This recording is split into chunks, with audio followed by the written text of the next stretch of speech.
नमस्कार दोस्तों, स्वागत करता हूँ आप सभी का हमारे चैनल में। दोस्तों, आज मैं आपको क्वेश्चन कराने वाला हूँ। वो क्वेश्चन है, राजनीतिक प्रक्रियाओं के विश्लेषण के लिए आप किस पद्धति को सबसे प्रभावी मानते हैं? कृपया कानूनी संस्थागत दृष्टिकोण के बारे में विस्तार से बताएं। According to you, which is the best approach to study political processes? Explain legal institutional approach. दोस्तों, सबसे पहले हमने इसमें इंट्रोडक्शन लिखना है। राजनीतिक प्रक्रियाओं के अध्ययन के लिए कई दृष्टिकोण हैं, जिनमें पारंपरिक और आधुनिक दोनों शामिल है।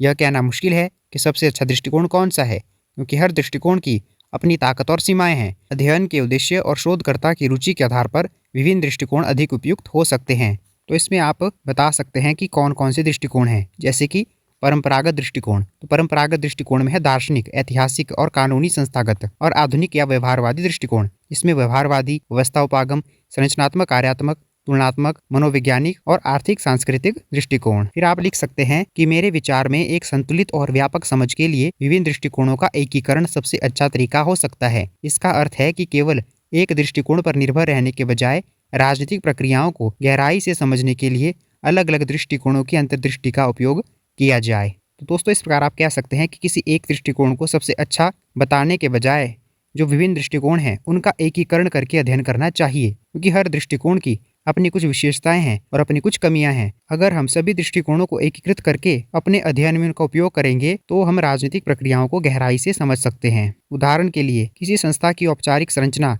को समझने के लिए कानूनी संस्थागत दृष्टिकोण का उपयोग करना, फिर उस संस्था के भीतर व्यक्तियों के व्यवहार को समझने के लिए व्यवहारवादी दृष्टिकोण का सहारा लेना, और अंत में व्यापक सामाजिक सांस्कृतिक संदर्भ को समझने के लिए सांस्कृतिक दृष्टिकोण का उपयोग करना। दोस्तों, अब हम कानूनी संस्थागत उपागम की व्याख्या पढ़ लेते हैं, अर्थात लीगल इंस्टीट्यूशनल अप्रोच क्या है। कानूनी संस्थागत उपागम राजनीतिक विज्ञान के अध्ययन का एक पारंपरिक और महत्वपूर्ण दृष्टिकोण है। यह मुख्य रूप से औपचारिक राजनीतिक संस्थाओं, कानूनों, नियमों और संवैधानिक ढांचों पर केंद्रित है। दोस्तों, अब हम इस दृष्टिकोण के मुख्य बिंदु लिख लेते हैं। सबसे पहला पॉइंट है संस्थाओं पर बल।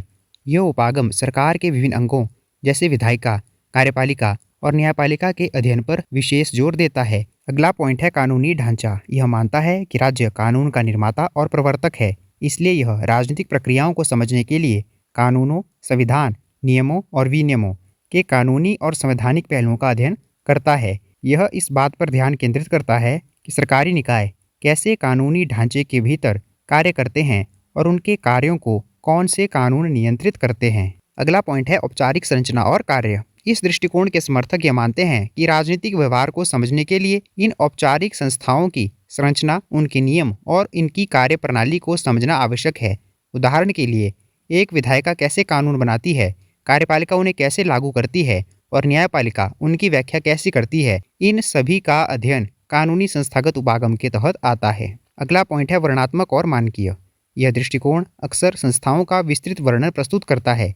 यह इस बात पर भी ध्यान केंद्रित करता है कि क्या होना चाहिए, यानी आदर्श संस्थागत व्यवस्थाएं कैसी होनी चाहिए, बजाय इसके कि वो वास्तव में क्या हैं। तो दोस्तों, ये जो दृष्टिकोण है यह क्या होने पर भी ध्यान देता है, अर्थात एक आदर्श संस्थागत व्यवस्थाएं कैसी होनी चाहिए, इस बात पर भी यह ध्यान देता है। अगला पॉइंट है ऐतिहासिक पृष्ठभूमि। इस उपागम की जड़ें प्राचीन यूनानी विचारकों जैसे अरस्तु के कार्यों में मिलती है, जिन्होंने विभिन्न संविधानों और सरकारों की तुलना की थी। आधुनिक काल में जेम्स ब्राइस, वॉल्टर बैगेहॉट और हेरोल्ड लॉस्की जैसे विद्वानों ने इस उपागम में महत्वपूर्ण योगदान दिया है। दोस्तों, अब हम इस दृष्टिकोण की सीमाएं पढ़ लेते हैं। नंबर 1 पे है व्यवहार की उपेक्षा। यह उपागम अक्सर व्यक्तियों और समूहों के वास्तविक राजनीतिक व्यवहार की उपेक्षा करता है।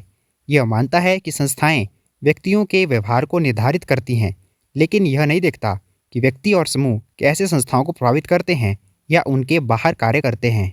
अगला पॉइंट है अनौपचारिक पहलुओं की अनदेखी। यह दबाव समूहों, सामाजिक आंदोलनों, राजनीतिक संस्कृति और राजनीतिक समाजीकरण जैसे अनौपचारिक राजनीतिक प्रक्रियाओं और कारकों को अक्सर नज़रअंदाज कर देता है, जो राजनीतिक परिणामों को महत्वपूर्ण रूप से प्रभावित करते हैं। अगला पॉइंट है स्थैतिक विश्लेषण। यह अक्सर राजनीतिक प्रक्रियाओं को एक स्थिर, अपरिवर्तनीय ढांचे के रूप में देखता है, जबकि वास्तव में राजनीति गतिशील और परिवर्तनशील होती है। अगला पॉइंट है मूल्यों पर अधिक जोर। इसके मानकीय यानी कि नॉर्मेटिव होने के कारण यह अक्सर वस्तुनिष्ठ और अनुभवजन्य विश्लेषण की कमी दर्शाता है। दोस्तों, अब हम इसमें इसका निष्कर्ष लिख लेते हैं। संक्षेप में, कानूनी संस्थागत उपागम राजनीतिक विज्ञान के अध्ययन में एक महत्वपूर्ण प्रारंभिक बिंदु प्रदान करता है, खासकर जब किसी देश के शासन के औपचारिक ढांचे को समझना हो। हालांकि राजनीतिक प्रक्रियाओं की पूरी तस्वीर प्राप्त करने के लिए इसे अन्य आधुनिक दृष्टिकोणों के साथ पूरक करना आवश्यक है। तो दोस्तों, यह था हमारा आज का टॉपिक। राजनीतिक प्रक्रियाओं के विश्लेषण के लिए आप किस पद्धति को सबसे प्रभावी मानते हैं? कृपया कानूनी संस्थागत दृष्टिकोण के बारे में विस्तार से बताएं। दोस्तों, उम्मीद करता हूं कि आपको आज का टॉपिक आसानी से समझ आ गया होगा। तो हमारी आज की वीडियो अच्छी लगी हो तो आप इसे लाइक कर सकते हैं, शेयर कर सकते हैं और इसी तरह से और भी वीडियो देखने के लिए आप हमारे चैनल को सब्सक्राइब कर सकते हैं। धन्यवाद दोस्तों।